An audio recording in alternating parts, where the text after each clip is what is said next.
Now, in the last lecture, we have discussed about pyrrole in detail. आता या pyrrole रिंगच्या discussion नंतर आज आपण घेऊन आलोय की एक नवीन रिंग. पायरॉल रिंग मध्ये आपण बघितलं होतं की साधारणतः 5 मेंबरची ही रिंग आहे आणि या 5 मेंबर मध्ये एक नायट्रोजन असा आपला हा पायरॉलची रिंग होती आणि of course it's a aromatic in nature. Now in this lecture we are going to discuss about pyridine ring. पहिल्यांदा आपण बघूया की पायरॉल आणि पिरिडीन यामध्ये काय फरक आहे. तर पायरॉल ही 5 मेंबरची aromatic रिंग आहे विथ 1 नायट्रोजन आणि पिरिडीन ही जी रिंग आहे ही रिंग देखील हेटेरोसायक्लिक आहे, नायट्रोजन कंटेनिंग आहे, aromatic आहे आणि ही 6 मेंबरची रिंग आहे. म्हणजे पिरिडीन रिंग मध्ये it's like benzene only, but benzene मध्ये एक कार्बन तुमचा रिप्लेस झालेला असणार आहे. तो कुठला असणार आहे तर that one carbon is replaced with 1 nitrogen. Let us see की आपण या पिरिडीनची काही बेसिक केमिस्ट्री आपण पाहणार आहोत, सिंथेटिक रिॲक्शन्स आपण बघणार आहोत आणि त्यानंतर त्याचे काही जे युसेज आहेत त्याचबरोबर केमिकल रिॲक्शन्स हे आपल्याला याच्यामध्ये पाहायचे आहेत. यामध्ये आपल्याला जे पिरिडीन जे आपण बघणार आहोत त्या पिरिडीन मधला आपण पुढचा मुद्दा जो आहे तो जो मी आता तुम्हाला सांगितला तो हा, that is the pyridine can also be termed as azabenzene. Aza is nitrogen. Aza is nitrogen, and this nitrogen containing ring that we call it as the azabenzene. Paha, this particular ring which is present over here is the pyridine ring. या ring मध्ये तुम्ही पाहाल याच्यामध्ये 6 member आहेत. पहा 6 मध्ये एक number आपण नायट्रोजनला देणार आहोत, हेटेरो ॲटमला देणार आहोत, त्यानंतर 2, 3, 4, 5 आणि 6. Likewise this is the 6 membered ring. याच नायट्रोजनला जे ऍडजस्टंट असतात त्याला आपण म्हणतो alpha alpha dash, beta beta dash आणि गॅमा पोझिशन जी 4th पोझिशन असणार आहे. हा जो तुमचा पिरिडीन आहे हा पिरिडीन हा इंडस्ट्रियल स्केलमध्ये कोल्टार पासून मिळवला जातो किंवा डिस्टिलेशन ऑफ बोन ऑइल जे बोन्स पासून मिळतं त्याच्यापासून हा पिरिडीन मिळवला जातो. या पिरिडीनची बेसिक प्रॉपर्टीज तुमच्या जर लक्षात आले तर इट्स व्हेरी सिम्पल. पहा मी इथे दिलेली आहे that is it is liquid in nature. First important thing is colourless, it is liquid in nature आणि it is having a very unpleasant odour. So this is the basic properties of this pyridine. आणि या pyridine मध्ये 6 membered ring आहेत, 6 मेंबरची ring आहे आणि एक nitrogen जो आहे तो एक्स्ट्राचा आहे हे आपल्याला इथे लक्षात आलेलं आहे. Now let us discuss about the basic chemistry of this particular pyridine. पिरिडीनची बेसिक केमिस्ट्री बघत असताना एक इथे तुमच्या लक्षात येईल. पहा, I will show you this one. याच्यामध्ये you will have this pyridine ring. Check here. Here it is the pyridine ring. I am showing it with the blue dot. यामध्ये हे जे तुम्हाला दिसत आहेत हे जे सगळे जे आहेत ते आहेत ते p orbitals आहेत. These all are the p orbitals. Now these p orbitals we know that these p orbitals will have one unpaired of electrons. आणि पहा हे one paired जे unpaired electrons आहेत हे all these unpaired electrons will delocalize forming this ring as the aromatic ring. pyridine ring ही जी आहे ती aromatic आहे की नाही, तर आहे की नाही मध्ये माहिती आहे तुम्हाला की aromatic एखादं कंपाऊंड आपण कधी म्हणतो. पहिला मुद्दा की त्या pyridine सायक्लिक आहे का, येस सायक्लिक आहे. दुसरं प्लेनार आहे का, yes it is planar in the nature आहे.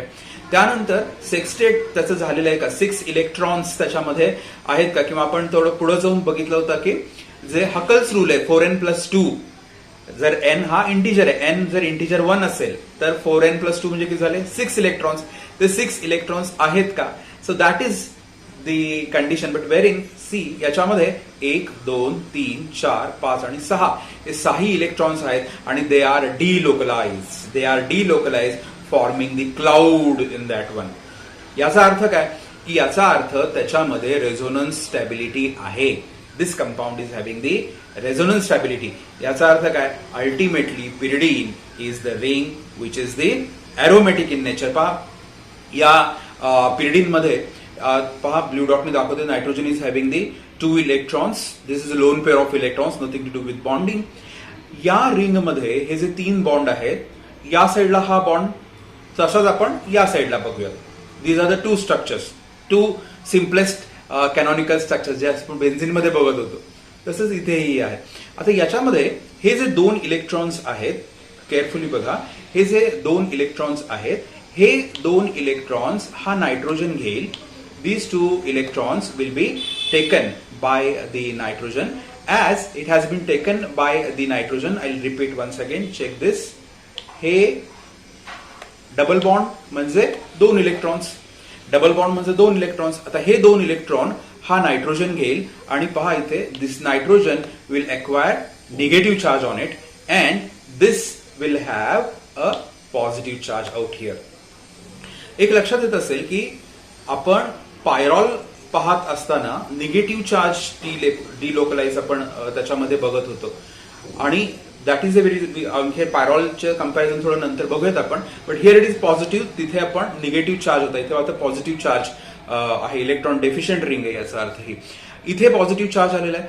हा पॉझिटिव्ह चार्ज आल्यानंतर पुढची स्टेप काय होणार आहे, हा पाय बॉन्ड या ठिकाणी तुम्हाला हे 2 इलेक्ट्रॉन्स शिफ्ट करेल आणि जो पॉझिटिव्ह चार्ज आहे तो at the top of the ring, या टॉप पोझिशनला जाईल. त्यानंतर परत हे जे 2 इलेक्ट्रॉन्स असणार आहेत, हे 2 इलेक्ट्रॉन्स जे आहेत ते परत इथे बॉन्ड फॉर्मेशन करतील आणि हा डबल बॉन्ड जो आहे तो या पर्टिक्युलर कार्बनला पॉझिटिव्ह चार्ज त्या ठिकाणी होणार आहे. म्हणजे कसं होणार आहे, again it's simple this way, that is इथे पॉझिटिव्ह चार्ज आहे, हा पॉझिटिव्ह चार्ज आहे म्हटल्यानंतर ह्याला आपल्याला क्वेंचिंग करावं लागणार आहे. कसं क्वेंच होणार आहे, हा डबल बॉन्ड इथे शिफ्ट होणार म्हणजे हा पॉझिटिव्ह चार्ज क्वेंच झाला आणि पॉझिटिव्ह चार्ज येणार कुठे, तर positive charge will come at this position. म्हणजे या ठिकाणी आपल्याला दिसतोय हा पॉझिटिव्ह चार्ज आहे. याचा अर्थ या पिरिडीनमध्ये देखील you will have this 5 canonical structures. As this is having the 5 canonical structures, it is highly stable. पण एक ऑब्झर्व केलं असेल की याच्यामध्ये हे जे नायट्रोजनचे 2 इलेक्ट्रॉन्स आहेत, कुठले, पिरिडीनच्या बाबतीतले मी म्हणतोय की ह्या पिरिडीन मधले हे जे 2 इलेक्ट्रॉन्स आहेत, दिस वन, हे जे 2 इलेक्ट्रॉन्स आहेत, these 2 electrons are completely not at all involved in the sextate formation, not at all involved in the aromaticity of the ring. त्या नायट्रोजनच्या या 2 इलेक्ट्रॉन्सची गरज नाही. कशासाठी, रिंगच्या अरोमॅटिसिटीसाठी, या रिंगच्या स्टॅबिलिटीसाठी.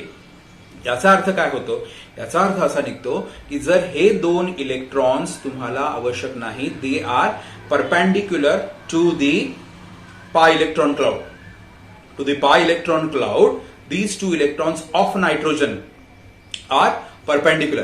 मग हे जर परपेंडिक्युलर आहेत याचा अर्थ हे सेक्स्टेट मध्ये इन्व्हॉल्ड नाहीत. But you know that pyrrole मध्ये ते 2 इलेक्ट्रॉन्स त्याच्यामध्ये इन्व्हॉल्व होते, याच्यामध्ये हे 2 इलेक्ट्रॉन्स इन्व्हॉल्व नाही. Now this nitrogen is what, this nitrogen is sp2 hybridized, 1s2p orbital, 3 hybridized orbitals तुम्हाला याच्यामध्ये दिसतील. If you compare it with the pyridine with the piperidine, piperidine मध्ये म्हणजे पहा इथे एक छोटी रिंग दाखवलेली आहे मी इथे, दिस वन इज दी पायपिरिडीन रिंग, की याच्यामध्ये सर्व सॅच्युरेटेड कंडिशन आहे. पण या पायपिरिडीन रिंग मधला हा जो पर्टिक्युलर नायट्रोजन आहे, हा जो पर्टिक्युलर नायट्रोजन आहे, हा नायट्रोजन sp3 हायब्रिडाइज्ड आहे. sp3 हायब्रिडाइज म्हणजे काय, 1s3p ऑर्बिटल, 4 त्याच्यामध्ये ऑर्बिटल्स असणार, पहा 4 आहेत, लिंकेज 4 ऑर्बिटल असणार. Now here these 2 electrons, this pyridine can easily give it to H+, forming the bond with proton. समजून घ्या कशाबद्दल आपण बोलतोय, की पिरिडीन हा ऍसिडिक असेल का बेसिक असेल. पिरिडीन मधले हे 2 इलेक्ट्रॉन तो इझिली देऊ शकतो. इलेक्ट्रॉन डोनेशन म्हणजे काय, it's a basic in nature, the one who donates the electron. हे 2 इलेक्ट्रॉन तो H+ ला देईल आणि H बरोबर बॉन्डिंग तो फॉर्म करू शकेल. प्लीज अंडरस्टँड, H बरोबर तो बॉन्डिंग करू शकेल. पहा इथे या शॉर्ट मध्ये या ठिकाणी दिसते तुम्हाला, दिस N has form bond with proton. हा नायट्रोजन या प्रोटॉनशी बॉन्डिंग तो करू शकतोय. का करू शकतोय? कारण त्या नायट्रोजनचे 2 इलेक्ट्रॉन सेक्स्टेट फॉर्मेशन मध्ये इन्व्हॉल्ड नाहीत, so that it can easily donate these electrons and form the bond with proton. म्हणजे प्रोटॉन तो ऍक्सेप्ट करू शकतोय. Bronsted theory, proton acceptor it's a base, electron donor it's a base. हा pyridine will act as a base. मग the question will be like this, why pyridine can act as a base? Because it is having the resonance stability, but in this resonance stability the two electrons, the lone pair of electrons which are involved are not involved in the sextate formation, not involved in the stabilization process. They are completely perpendicular to that of the pi electron cloud, and these two electron it can easily donate to proton, forming the bond with it. Understand? म्हणजे ते प्रोटॉनला easily ते accept करू शकतो. मग proton जर तो easily accept करू शकत असेल तर it will be acting as a base. पण इलेक्ट्रोनिगेटिव्हिटीचा जर तुम्ही विचार केला तर sp2 हायब्रिडाइज्ड कंडिशन मध्ये हे जे लोन पेअर ऑफ इलेक्ट्रॉन आहेत ते न्यूक्लियसच्या, नायट्रोजनच्या न्यूक्लियसच्या जवळ आहेत, आणि sp3 हायब्रिडायझेशन मध्ये तुमचा नायट्रोजनचा जो न्यूक्लियस आहे आणि ते जे लोन पेअर ऑफ इलेक्ट्रॉन आहेत याच्यामध्ये डिस्टन्स जास्त आहे. याचा अर्थ काय आहे की sp2 hybridized nitrogen is more electronegative than that of the sp3 hybridized nitrogen. मग पायपिरिडीन मधला जो नायट्रोजन आहे तो sp3 हायब्रिडाइज्ड आहे आणि ह्याच्यातला sp2 हायब्रिडाइज्ड आहे पिरिडीन मधला. याचा अर्थ काय की pyridine will be acting as the lesser basic in nature compare to piperidine. का? कारण हा इतका इझिली डोनेट करू शकणार नाहीये इलेक्ट्रॉन जितका तो पायपिरिडीन देणार आहे. सो दॅट कम्पेअर्ड टू पायपिरिडीन म्हणाल तर इट इज विकर बेस. का? कारण तो sp3 हा sp2 आहे. sp2 नायट्रोजनची इलेक्ट्रोनिगेटिव्हिटी जास्त आहे. इन शॉर्ट आपल्याला एवढंच लक्षात घ्यायचं आहे की पिरिडीन जो आहे तो बेसिक इन नेचर आहे. आणि तो बेसिक इन नेचर का आहे? कारण नायट्रोजनचे जे लोन पेअर ऑफ इलेक्ट्रॉन आहेत ते तुमच्या रिंग स्टॅबिलायझेशन मध्ये इन्व्हॉल्व नाहीत. It can donate the electron, forming the bond with proton, so that it can easily accept the proton or it can easily donate this electron. That is the reason this is basic in nature. So that the question is asked like this: give the aromaticity of pyridine. Pyridine aromatic आहे का? आहे. त्याचं काय काय तुम्ही सांगणार आहे? Planar आहे, सायक्लिक आहे, डिलोकलायझेशन ऑफ इलेक्ट्रॉन आहेत, त्याच्यानंतर त्याचे रेझोनन्स स्टॅबिलायझेशन स्ट्रक्चर्स आहेत, आणि या सगळ्या गोष्टीवरनं we can say it's aromatic in nature. दुसरा क्वेश्चन काय असणार आहे? Pyridine acts as acid or base and Y?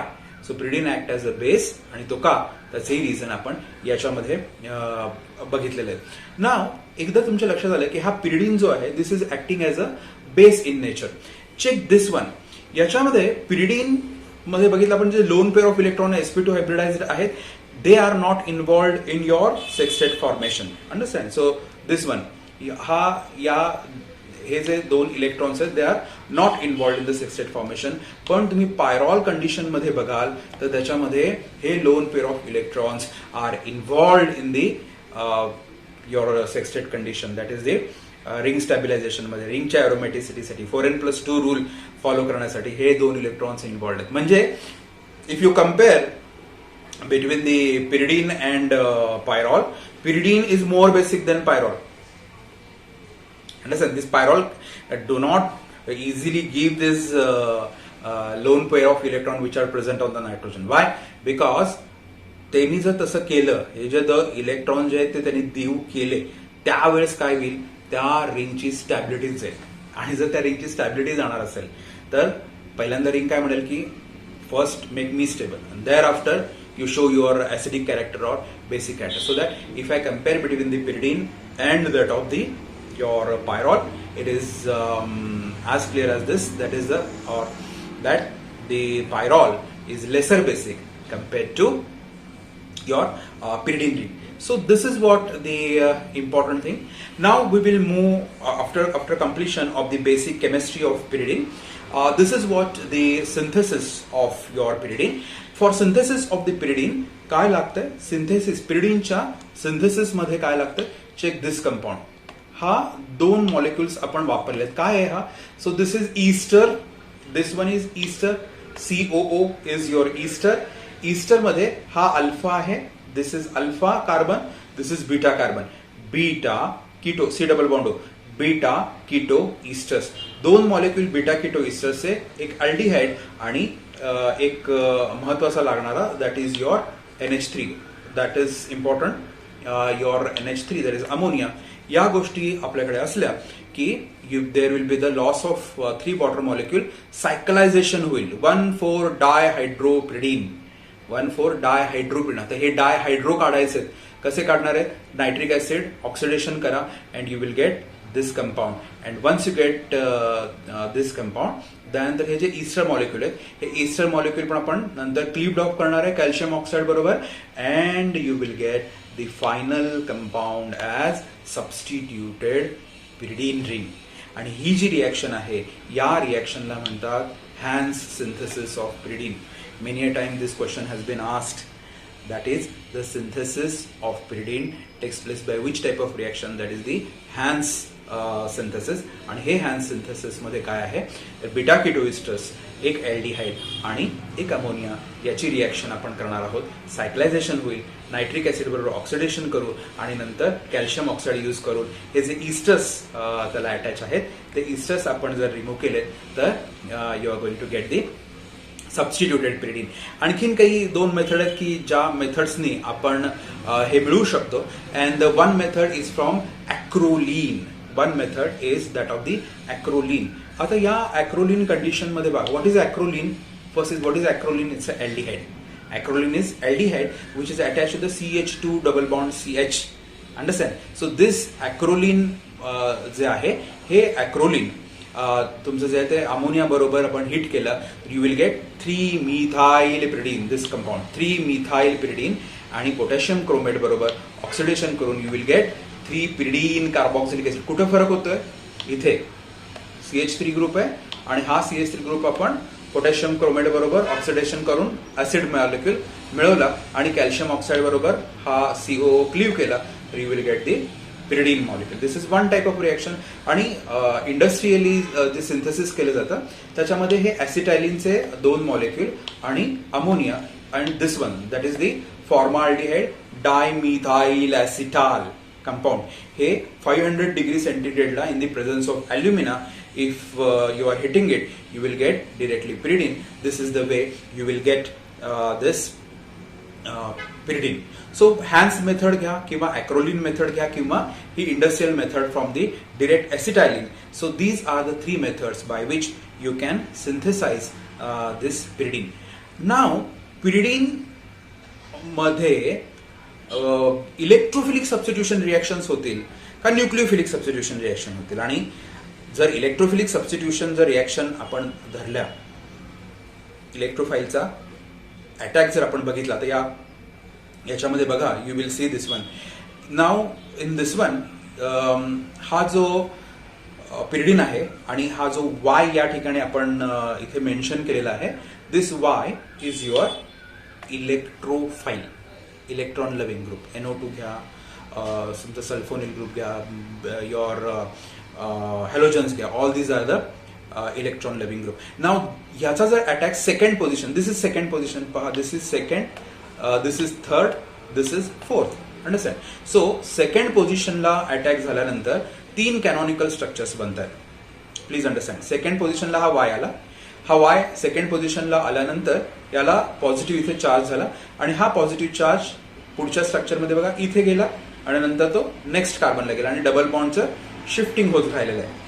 Same way third पोझिशनला अटॅक झाल्यानंतर हे अशा पद्धतीने 3 कॅनॉनिकल स्ट्रक्चर्स बनतात. दिस इज थर्ड पोझिशन. या थर्ड पोझिशनला अटॅक झाल्यानंतर हा वायचा अटॅक झाला. Y is your इलेक्ट्रोफाईल, electrophilic substitution reaction झाली किंवा इथे पॉझिटिव्ह चार्ज इथे आणि इथे अशा पद्धतीने तो पॉझिटिव्ह चार्ज डिलोकलाइज झाला. सिमिलरली फोर्थ पोझिशनला जर अटॅक झाला, this is fourth position to your nitrogen, या फोर्थ पोझिशनला जर अटॅक झाला तर again your positive charge is delocalize. However you see in the second position and that of the fourth position, this one and this one, या दोन्ही स्ट्रक्चरच्या बाबतीत म्हणायचं झालं तर या दोन्ही स्ट्रक्चरच्या मध्ये जो नायट्रोजन आहे त्या नायट्रोजनवर पॉझिटिव्ह चार्ज आलेला आहे. Nitrogen is electron this the electronegative compound. या इलेक्ट्रोनिगेटिव्ह कंपाऊंडला पॉझिटिव्ह चार्ज जेव्हा येतो तो हायली अनस्टेबल असतो. जर हा हायली अनस्टेबल असेल याचा अर्थ सेकंड पोझिशन आणि फोर्थ पोझिशन मध्ये कॅनॉनिकल स्ट्रक्चर दोनच पॉसिबल आहेत. जे मी स्क्वेअर केलेत ते पॉसिबलच होणार नाही. का? ते आर हायली अनस्टेबल. त्यामुळं जो अटॅक होणार आहे, जो नेक्स्ट इलेक्ट्रोफाईल येणार आहे, जसं आपण या पहिल्या रिएक्शन मध्ये बघितलं की तुमचा हा पिरिडिन आहे. पिरिडिनचं नायट्रिक ऍसिड बरोबर रिएक्शन करून आपण 3 नायट्रोपिरिडिन तयार झालंय. 2 नायट्रोपिरिडिन किंवा 4 नायट्रोपिरिडिन जे आहे ते तयार झालेलं नाहीये. त्याचं रिझन असं आहे की हा जो नायट्रो ग्रुप आहे, हा नायट्रो ग्रुपचा अटॅक जो आहे तो थर्ड पोझिशनला होणार आहे. का? Because at the third position the number of canonical structures which are possible are more. So that जर क्वेश्चन असा विचारला की इलेक्ट्रोफिलिक सबस्टिट्यूशन रिॲक्शन जी होते पिरिडिनमध्ये ती कुठल्या पोझिशनला होते? थर्ड पोझिशनला. सेकंड अँड फोर्थला होत नाही म्हणण्यापेक्षा खूप कमी होते. का थर्ड पोझिशनला जास्त होते? कारण थर्ड पोझिशनला यू विल हॅव 3 कॅनॉनिकल स्ट्रक्चर आणि सेकंड आणि फोर्थच्या बाबतीत एक कॅनॉनिकल स्ट्रक्चर असं आहे की ज्याची जी स्टॅबिलिटी आहे ती हायली अनस्टेबल आहे, व्हेरी लेस स्टेबल आहे. त्यामुळं it is always preferred to attack on the third position. This is the reason what we can describe for this one. These are the electrophilic substitution reaction. पहा याच्यामध्ये आपण बऱ्याच reactions ज्या आहेत त्या इथे दाखवलेल्या आहेत. So one would be this one, that is nitration reaction. Nitration reaction करून 3 नायट्रोपिरिडिन मिळवलं आपण. सिमिलरली ब्रोमिनेशन रिॲक्शन 3 ब्रोमोपिरिडिन या ठिकाणी आपल्याला मिळालेलं आहे ब्रोमिनेशन रिॲक्शन करून. सल्फोनेशन रिॲक्शन केली, that is a pyridine 3 sulfonic acid. We got the pyridine 3 sulfonic acid. Understand? So even Friedel Crafts reaction there is no reaction, but these nitration, halogenation, sulfonation, these reactions are possible. That is the electrophilic substitution reactions are possible. Now similarly, your pyridine itself will act as a nucleophile. But nucleophilic substitution reactions possible आहेत का? Yes, nucleophilic substitution reactions possible आहेत. Nucleophilic substitution reactions ज्या घडतात त्याच्यामध्ये पहा, this is pyridine and to this pyridine if in the basic media if the reaction takes place with the ammonia you will get the second substitute 2-amino-pyridine. You will get this 2-amino-pyridine. Now this amino group is now here, this will be acting as a nucleophile. So nucleophilic attack जर बघितला तर तो second position ला possible आहे. Please understand. Electrophilic substitution reaction म्हणाल तर that is at the third position. This is what even in the GPAT examination you will have such type of question. Nucleophilic substitution second position, electrophilic substitution third position. So please understand. So this is simple nucleophilic substitution of NH2 and it is taking place at the second position of your pyridine. That is what the important thing you have to remember. Now medicinal usage. If you think about we have come across the basic chemistry. Thereafter, we have discussed about the various methods of synthesis, and the third important parameter is the various reactions of this pyridine. We have discussed. Pyridine is a wonderful base, I can say, in many of the organic reactions. खूप साऱ्या organic reactions ज्या होतात त्याच्यामध्ये pyridine हा एक base म्हणून वापरला जातो आणि ब्युटिफुल बेस म्हणून वापरला जातो. बऱ्याचशा reactions you will see organic reactions त्याच्यामध्ये हा पिरिडिन हा बेस म्हणून वापरला जातो. या पिरिडिनचे खूप सारे युजेस आहेत. You see this pyridine ring is present in so many compounds. Check this. If you see, I have just noted few of the compound. One is isoniazid. Isoniazid is a anti-tubercular compound. ह्याच्यामध्ये बघा, this is the pyridine ring. So pyridine ring is present in isoniazid, which is the anti-tubercular compound. Check this one. This is the disopyramid phosphate. So this disopyramid phosphate काय? This disopyramid phosphates जे आहेत, so these are the nucleotides in the nature. Nucleic acid synthesis मध्ये याचा आपल्याला वापर करता येईल. किंवा आता this is the pyridoxine. Pyridoxine is a vitamin B6 synthesis. या वेगवेगळ्या कंपाऊंड्स मध्ये you will have, I have listed many more. Coramine the respiratory stimulant असेल, अल्फा अँड बीटा युकेन्स जे आहेत ते लोकल अॅनास्थेटिक्स आहेत. देन द डेमेरॉल अनाल्जेसिक आहे. 2,2 बायपिरिडाइल कंपाऊंड्स जे आहेत ते काही काही वेगवेगळ्या अनालिटिकल एजंट्स म्हणून याचा वापर केला जातो. म्हणजे याचा अर्थ काय की it's is having a very vast use of the pyridine. Understand? So ultimately, in this particular pyridine chapter, what we have to understand, that is first is that is the basic chemistry of pyridine, that is the aromatic nature, and the why it is basic and why it is lesser basic compared to pyrrole, lesser basic compared to piperidine. The second thing is what are the different three important methods of synthesis: Hansen method, industrial method. These two methods are very important method. That method of synthesis we have to understand. The third is the various methods, that is the various chemical reactions, what it goes under, that is the nucleophilic substitution, then your electrophilic substitution reactions, understand, and the various medicinal usage. So how that the question will be asked, that is simple like this, that is give the basic chemistry of pyridine, one. Second, comment on the basic character of the pyridine and why it is lesser basic than that of the piperidine, but the more basic compared to pyrrole. So the answer you should be in a position to tell. Third, give the different methods of synthesis of pyridine. Fourth, give the different chemical reactions of pyridine, and the last important one, that is the what are the different usage of this pyridine. So this is all about the pyridine. Hope you have understand it. Just go through these slides and lecture repeatedly. You will be in a position to clear all the concept. Thank you.